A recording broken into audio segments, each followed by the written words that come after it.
السلام عليكم. بلشت الحجوزات من مشويات أهل الخير من هسه لحد الساعة 6 العصر.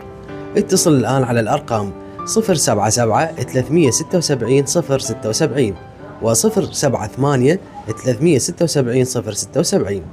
العنوان الحلة نادر الثانية الشارع الخدمي. توصيل متوفر كل مناطق الحلة، تقدر تحجز وتاخذ مباشر.